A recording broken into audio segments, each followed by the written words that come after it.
இந்த வீடியோவில் நாம acer nitro QG1 இந்த கேமிங் மானிட்டரோட அன்பாக்சிங் அப்புறமா ரிவ்யூ தான் பார்க்க போறோம். இந்த செக்மெண்ட்லயே அதிகமாக ஹையர் ரிஃப்ரெஷ் ரேட் கொடுக்குற ஒரே கேமிங் மானிட்டர் இதுதான். ஸோ இந்த மானிட்டரோட ஃபுல் ரிவ்யூ அப்புறமா அன்பாக்சிங் தான் இதில் பார்க்க போகிறோம். ஸோ இப்போ அன்பாக்சிங்கை பார்த்தோம்னா நான் ஆல்ரெடி அன்பாக்சிங் பண்ணிட்டேன், அதை வீடியோ கூட எடுக்கலை. அதுக்கு ரீசன் என்னென்னா அமேசான் தான். நீங்களே பாருங்கள், எனக்கு அவங்க டெலிவரி பண்ணப்போ பாக்ஸில் ஓட்டையை போட்டு தான் டெலிவரி பண்ணாங்க. ஸோ நான் இமீடியட்டாக அன்பாக்ஸ் பண்ணிட்டேன். ஏதாவது டேமேஜ் இருந்தால் இமீடியட்டாக ரிட்டர்ன் பண்ணிடலாம் அப்படின்னு தான் அன்பாக்ஸ் பண்ணேன். லக்கிலி எனக்கு உள்ள இந்த மானிட்டரில் எந்த ஒரு டேமேஜுமே இல்லை, எந்த ஒரு பொருளையுமே டேமேஜ் இல்லை. பாக்ஸ் மட்டும் தான் டேமேஜாக இருந்தது. ஸோ நான் அதை அப்படியே வச்சு யூஸ் பண்ண ஆரம்பிச்சிட்டேன். நான் இதை வாங்கி கிட்டத்தட்ட ஒரு 10 டேஸுக்கு மேலே ஆகுது. 10 டேஸ் இல்லை 20 டேஸ் கிட்ட இருக்குது இந்த மானிட்டர் வாங்கி. நான் அப்பத்துலேருந்தே யூஸ் பண்ணிட்டு தான் இருக்கேன். எடிட்டிங் பண்ண யூஸ் பண்ணேன், கேமிங் பண்ண யூஸ் பண்ணேன், நார்மலாக மூவிஸ் பார்க்க யூஸ் பண்ணேன், எல்லா கண்டென்ட்டுக்குமே நான் அதை யூஸ் பண்ணிட்டேன். ஸோ என்னோட ஃபுல் ரிவ்யூவை நான் இதில் சொல்கிறேன். ஸோ முதல்ல இந்த மானிட்டரோட ஸ்பெசிஃபிகேஷனை பார்த்துடலாம். இந்த மானிட்டர் 1 millisecond ரெஸ்பான்ஸ் டைம் கொடுக்குது. VA பேனல் யூஸ் பண்ணியிருக்காங்க. ஃபுல் HD 1080p டிஸ்பிளே தான். அப்புறமா 100 Hz ரிஃப்ரெஷ் ரேட் கொடுக்குது. இந்த செக்மெண்ட்லேயே ஃபஸ்ட்டாக இந்த ஒரு கேமிங் மானிட்டர் மட்டும்தான் 100 Hz ரிஃப்ரெஷ் ரேட்டோட வருது. ஸோ இதோட ப்ரைஸிங்கை பார்த்தீங்கன்னா நான் வாங்கினது 6799 வாங்கினேன். சம்டைம்ஸ் நம்மளால் 6500 rupees கூட வாங்க முடியும். இதோட நார்மலான ப்ரைஸிங் 7000 rupees. ஸோ இந்த மானிட்டரோட ஹைலைட்டான ஸ்பெசிஃபிகேஷன் எல்லாம் இவ்வளோ தான். ஸோ அப்புறமா இதை அன்பாக்ஸ் பண்ணப்போ இது கூட என்னென்ன ஐட்டம்ஸ் கொடுத்தாங்கன்னா ஒரு HDMI 1.4 கேபிள் கொடுத்துருந்தாங்க, அப்புறமா ஒரு பவர் கேபிள் கொடுத்துருந்தாங்க, அப்புறமா இந்த மானிட்டரோட ஸ்டாண்டையுமே இன்க்ளூட் பண்ணியிருந்தாங்க. அப்புறமா யூசர் மேனுவல் கூட ஒரு 3.5mm to 3.5mm ஒரு கன்வெர்ட்டர் கேபிளை கொடுத்துருந்தாங்க. இந்த மானிட்டரில் ஆடியோ அவுட்புட் கூட நாம எடுத்துக்கலாம், ஆனால் USB போர்ட் எதுவுமே கிடையாது. இந்த மானிட்டர் அன்பாக்ஸ் பண்ணதுமே நீங்கள் ஃபர்ஸ்ட் ஃபீல் பண்ணுறது இந்த மானிட்டரோட 3 சைடுமே பெசில்ஸ் எல்லாமே ரொம்ப ரொம்ப கம்மியாக இருக்கும். கிட்டத்தட்ட ஒரு 98%க்கு பெசில்ஸே கிடையாது. பார்க்கறதுக்கு ஒரு ரொம்ப ப்ரீமியமான ஒரு மானிட்டராக ஃபீல் ஆகும். பாட்டமில் மட்டும் ஏசர் லோகோ பக்கத்தில் மட்டும்தான் பெசில் இருக்குது. மற்றபடி அதோட 3 சைட்லையுமே பெசில்ஸ் ரொம்ப ரொம்ப கம்மியாக இருக்குது. பார்க்குறதுக்கு ஒரு ஃபுல் ப்ரீமியம் மானிட்டர் மாதிரி தான் ஃபீல் ஆகும். ஸோ அப்புறமா இந்த மானிட்டரோட பேனல் குவாலிட்டிஸ் எப்படின்னு கேட்டிங்கன்னா, நீங்கள் ஒரு 5000 rupees ஒரு மானிட்டர் வாங்கினா அதோட பேனல் குவாலிட்டிஸ் எப்படி இருக்குமோ அதே சேம் அப்படியே தான் இருக்குது. ஆனால் இதில் என்னென்னா டெக்ஸ்சர் ஃபினிஷிங் கொடுத்துருக்காங்க. ஸோ அதனால் பார்க்குறதுக்கு கொஞ்சம் ப்ரீமியமாக இருந்துச்சு. அதே வேளையில் டச் பண்ணி பார்க்கும்போது நல்லா ஸ்மூத்தாக இருந்துச்சு. ஸோ லுக் வைஸில் உங்களுக்கு ஒரு சீப்பான பேனல்னு ஃபீல் ஆகாது. ஆனால் அதை டச் பண்ணி பார்த்தீங்கன்னா கண்டிப்பாக தெரியும் அந்தளவுக்கு குவாலிட்டியான ஒரு பேனல்ஸ் எல்லாம் கிடையாது. ஸோ அப்புறமா இந்த மானிட்டரில் என்னென்ன போர்ட்ஸ் கொடுத்துருக்காங்கன்னா ஒரு பவர் கனெக்ட் பண்ணுறதுக்கு ஒரு பவர் போர்ட் கொடுத்துருக்காங்க, அப்புறமா ஒரு VGA போர்ட் கொடுத்துருக்காங்க, 2 HDMI போர்ட் கொடுத்துருக்காங்க. ஸோ VGA போர்ட்டை இப்போவுமே இன்க்ளூட் பண்ணியிருக்காங்க. ஆனால் VGA போர்ட் நீங்கள் யூஸ் பண்ண போறீங்கன்னா இந்த மானிட்டர் வாங்குறதுல எந்த ஒரு ரீசனுமே கிடையாது. HDMI போர்ட்டை யூஸ் பண்ணுறது தான் ரெக்கமெண்டட். ஸோ அப்புறமா இந்த மானிட்டரில் 4 பட்டன்ஸ் அப்புறமா ஒரு ஜாய்ஸ்டிக் பட்டன் கொடுத்துருக்காங்க. இதில் ஃபர்ஸ்ட்டில் கொடுத்துருக்க அந்த பட்டன் தான் பவர் பட்டனாகவும் ஆக்ட் ஆகும். ஸோ அதுக்கப்புறமா ஜாய்ஸ்டிக் பட்டனை யூஸ் பண்ணி நம்மளால் நேவிகேஷன்ஸ் எல்லாம் பண்ண முடியும். அப்புறமா ரொம்ப முக்கியமான விஷயம் இதோட பிக்சர் குவாலிட்டி. ஸோ இது ஒரு VA பேனல். இதை நம்ம IPS பேனல் கூட கம்பேர் பண்ணால் இது எந்த அளவுக்கு பெட்டராக இருக்குது அப்படின்னு கேட்டிங்கன்னா, எனக்கு சைட் பை சைடு கம்பேரிசனாக காட்டுறேன் பாருங்க. இந்த லேப்டாப் ஆசஸ் ரோகிஸ்டிக் IPS பேனல் யூஸ் பண்ணியிருக்காங்க. ரொம்ப டாப் நாச் எல்லாம் கிடையாது, ஆனால் IPS பேனல் ஒரு அவரேஜான டிஸ்பிளே தான். ஸோ இங்கே VA பேனல் இருக்குது. ரெண்டையுமே சைட் பை சைடாக கம்பேர் பண்ணால் பார்ப்போம். நான் இந்த லேப்டாப்போட டிஸ்பிளே தான் டூப்ளிகேட் பண்ணியிருக்கேன். ஸோ அதில் என்ன வருதோ அதே தான் இந்த மானிட்டர்லையுமே வரும். ஸோ முதல்ல பிளாக் லெவல்ஸை பார்த்தோம்னா பிளாக் லெவல்ஸில் அந்தளவுக்கு பெருசாக டிஃப்ரெண்ட் இல்லை. உங்களுக்கு மேபி வீடியோவில் தெரியாமல் இருக்கலாம், ஆனால் பிளாக் லெவல்ஸில் எனக்கு நம்ம VA பேனல் கூட ஓகேன்னு தான் தோணுது, எந்த பிரச்சனையுமே இல்லை. ஸோ அப்புறமா ஒயிட்டில் பார்த்தோம்னா ஒயிட்டில் நம்மளால் கண்டிப்பாக ஒரு டிஃப்ரெண்ட்டாக பார்க்க முடியுது. இந்த IPS பேனல் ஒயிட்டெல்லாம் டிஸ்பிளே பண்ணும்போது கொஞ்சம் கூலான எஃபெக்டில் இருக்குது. அதுவே இந்த VA பேனல் கொஞ்சம் வார்மான எஃபெக்ட் இருக்குது. சின்னதாக உங்களால் ஒரு எல்லோ டிண்டை பார்க்க முடியும், ஏன்னா அது வார்ம் எஃபெக்ட். ஸோ இப்போ ஒயிட் அண்ட் பிளாக்கோட கம்பேரிசனை ஸ்டாப் பண்ணலாம், ஏன்னா இதில் அவ்வளோ பெரிய டிஃப்ரெண்ட்டாக பார்க்க முடியலை. ஸோ நான் இப்போ ஒரு வீடியோ ப்ளே பண்ணுறேன், நீங்கள் பாருங்கள். ரெண்டுலேயுமே சேம் ஒரே வீடியோ தான் ப்ளே பண்ணுறேன்.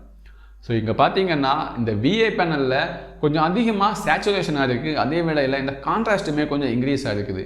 அது IPS பேனலில் பார்த்தீங்கன்னா கொஞ்சம் டீட்டெயிலாக இருக்குது. கொஞ்சம் தேவைக்கு ஏற்ற மாதிரி தான் சேச்சுரேஷனும் பிளாக் லெவல்ஸ் எல்லாமே இருக்குது.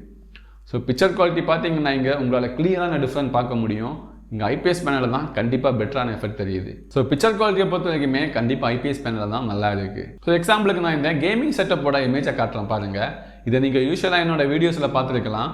இங்கே பார்த்தீங்கன்னா IPS பேனலில் ஒரு ப்ளூயிஷாக இருக்குது. அதுவே இந்த VA பேனலில் பாருங்கள், அது ப்ளூ மாதிரியே தெரியல, கிட்டத்தட்ட வயலட் கலர் மாதிரி ரொம்ப ரொம்ப டிஃப்ரெண்ட்டாக இருக்குது.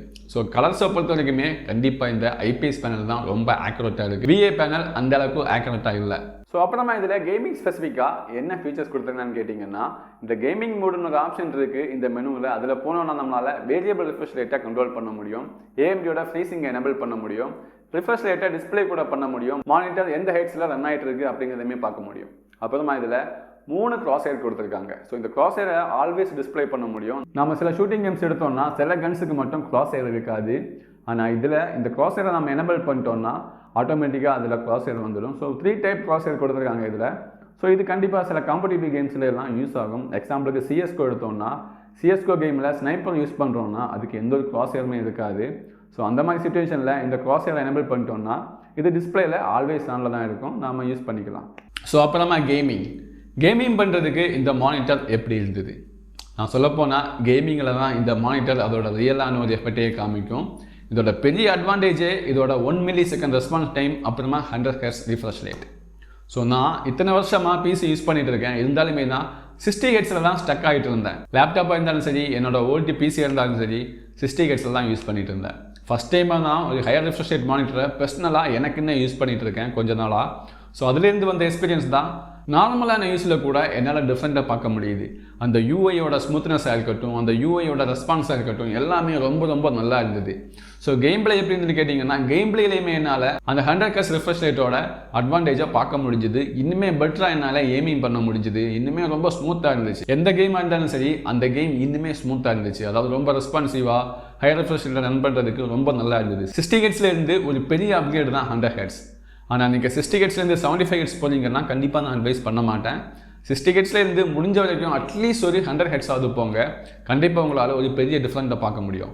எக்ஸாம்பிளுக்கு காம்படிட்டிவ் கேம்ஸில் கண்டிப்பாக உங்களால் பெரிய டிஃப்ரெண்ட்டை பார்க்க முடியும். ஏன்னா நான் இந்த மானிட்டர் வாங்கினதுக்கப்புறமா ரொம்ப அதிகமாக ப்ளே பண்ணது CSGO தான். அது ஒரு காம்படிட்டிவ் கேம். அதில் என்னால் கண்டிப்பாக அதிகமாக அட்வான்டேஜ் எடுக்க முடிஞ்சுது. ரொம்ப நல்லா இருந்தது higher refresh rate monitor. So 60 Hzலேருந்து 100 Hz கண்டிப்பாக ஒரு அப்கிரேட் தான்.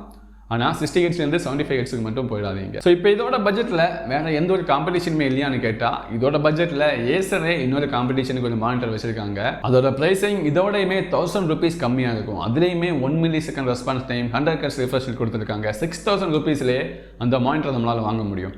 ஆஃபர் டைமில் 5800 5500க்கே அந்த மானிட்டர் வாங்க முடியும்.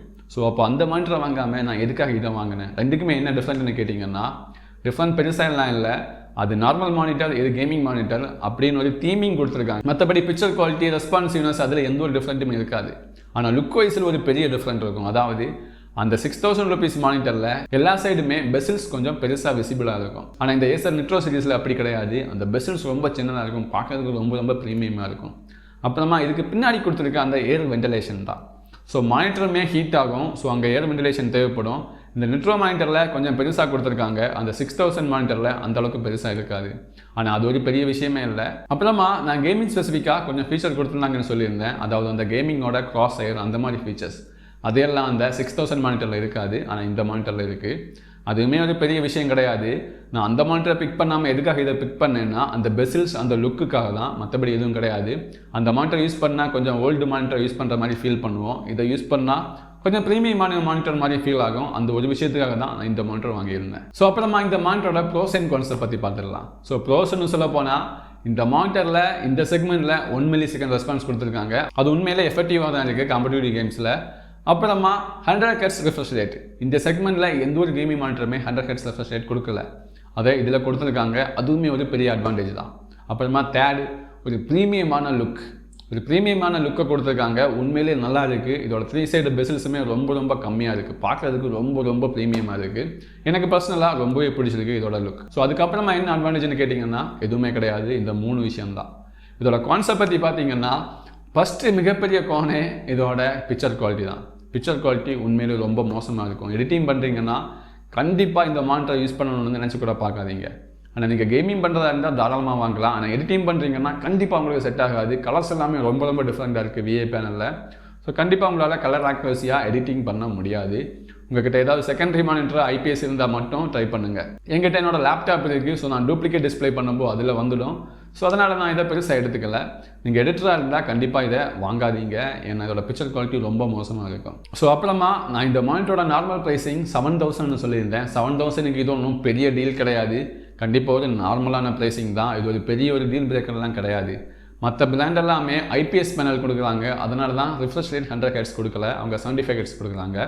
இந்த மானிட்டரில் விஏ பேனல் யூஸ் பண்ணியிருக்காங்க. ஸோ அங்கே ப்ரைஸை கட் பண்ணிவிட்டு 100 Hz கொடுத்துருக்காங்க. ஸோ இந்த 7000 rupees ஒன்றும் பெரிய டீல் பிரேக்கர் பெரிய ப்ராஃபிட் அந்த மாதிரிலாம் கிடையாது. ஸோ அப்புறமா இன்னொரு கான் என்னென்னா இதில் கிராஸ் ஏர் கொடுத்துருக்காங்கன்னு சொன்னேன்ல, கேமிங் பண்ணுறதுக்கு கிராஸ் ஏர் 3 கிராஸ் ஏர் கொடுத்துருக்காங்கன்னு. அண்ட் இந்த கிராஸ் ஏர் கொடுத்துமே பெருசாக எந்த ஒரு யூஸுமே கிடையாது. ஏன்னா அந்த கிராஸ் ஏரோட கலரை நம்மளால் சேஞ்ச் பண்ண முடியாது. அது ஒயிட் கலரில் மட்டும்தான் இருக்கும். ஒயிட் கலரை நினச்சி பாருங்கள், நிறைய இடத்துல விசிபிளாக இருக்காது. டார்க் ஏரியாஸில் விசிபிளாக இருக்கும். அதுவே டே சீன்ஸ்ல எல்லாம் கண்டிப்பாக அவ்வளோ பெரிய விசிபிளாக கிடையாது. ஸோ கண்டிப்பாக அது கிராஸ் ஏர் கொடுத்துருந்தாலுமே அது பெரிய யூஸ் கிடையாது. ஏன்னா அந்த கிராஸ் ஏரோட கலரை சேஞ்ச் பண்ண முடியாது. ஒயிட்டில் அப்படியே ஸ்டக் ஆகிட்டு இருக்கும். ஸோ அப்புறமா இன்னொரு சின்ன கோணாக பார்க்குறேன். இது பெரிய ப்ராப்ளம் கிடையாது. இருந்தாலுமே HDMI 1.4 தான் கொடுத்துருக்காங்க. இதில் HDMI 2.1 கொடுத்துருந்தாங்கன்னா அந்த வேரியபிள் ரிஃப்ரெஷ் ரேட் கண்டிப்பாக எல்லா கிராஃபிக்ஸ் கார்ட்லேயுமே ஒர்க் ஆகிருக்கும். அதாவது AMD FREESYNC இருக்குதுல, AMD கிராஃபிக்ஸ் கார்டு தான் யூஸ் பண்ணணும் அப்படின்னு கிடையாது. நம்ம NVIDIA கிராஃபிக்ஸ் கார்டு யூஸ் பண்ணால் கூட HDMI 2.1 இருந்துச்சுன்னா வேரியபிள் ரிஃப்ரெஷ் ரேட்டை நம்மளால் யூஸ் பண்ண முடியும். அது இன்னுமே பவர் கன்சம்ஷனை கம்மி பண்ணியிருக்கும். இன்னுமே பெட்டரான எக்ஸ்பீரியன்ஸுமே கொடுத்துருக்கும். ஸோ HDMI 2.1 கொடுத்துருந்தா நல்லா இருந்திருக்கும். ஏன்னா இந்த ப்ரைஸிங்மே நாம 7000 பே பண்ணுறோம், அதுக்கு அவங்க கொடுத்துருக்கலாம். ஸோ மற்றபடி பெருசாக எந்த ஒரு குவானுமே இந்த மானிட்டருக்கு கிடையாது. யூஸ் பண்ணுறதுக்கு நார்மலாக நல்லா தான் இருக்குது. ஸோ இப்போ இந்த மானிட்டரை நாம் வாங்கலாமா இல்லையா அப்படின்னு கேட்டிங்கன்னா, நீங்கள் முழுக்க கேமிங் மட்டும்தான் பண்ணுவீங்கன்னா தாராளமாக வாங்கலாம். நீங்கள் எடிட்டிங் பண்ணுவீங்க, கலர்ஸ் எல்லாம் பெரிய மேட்ரே இல்லை அப்படின்னா நீங்கள் வாங்கலாம். மற்றபடி ப்ரொஃபஷனலாக எடிட்டிங் பண்ணுறீங்க, கொஞ்சம் நல்ல கலர் ஆக்குரசி வேணும் அப்படின்னு நினைக்கிறவங்க தயவு செய்து இந்த மானிட்டரை வாங்கிடாதீங்க. ஸோ இந்த மானிட்டர் தான் இவ்வளோ டேஸில் யூஸ் பண்ணதில் என்னோட ரிவ்யூ இவ்வளோ தான். நான் இந்த ப்ரோஸ் அண்ட் கான்ஸ் தான் இந்த மானிட்டரில் பார்த்துருந்தேன். நான் வாங்கியிருக்கிறது இதை கேமிங் பண்ணுறதுக்கு தான். எனக்கு 60 ஹெர்ட்ஸ்லேருந்து வெளியே வந்தால் போதும் அப்படின்னு இருந்துச்சு. அதனால தான் இந்த மானிட்டரை வாங்கியிருக்கேன். ஸோ எடிட்டிங் பண்ணுறதுக்கு எனக்கு பெரிய விஷயம் இல்லை. ஏன்னா லேப்டாப் இருக்குது, அதில் IPS டிஸ்பிளே தான். நான் அந்த டிஸ்பிளேயை யூஸ் பண்ணிப்பேன். ஸோ அதனால் எனக்கு பெரிய பிரச்சனையே இல்லை. ஸோ இனிமேல் உங்களுக்கு இந்த மானிட்டரை பற்றி ஏதாவது கொஸ்டின் ஏதாவது டவுட் இருந்துச்சுன்னா கமெண்ட்டில் சொல்லுங்கள். இந்த வீடியோ பிடிச்சிருந்தா லைக் பண்ணுங்கள். என்னோட சேனலை மறக்காமல் சப்ஸ்கிரைப் பண்ணுங்கள்.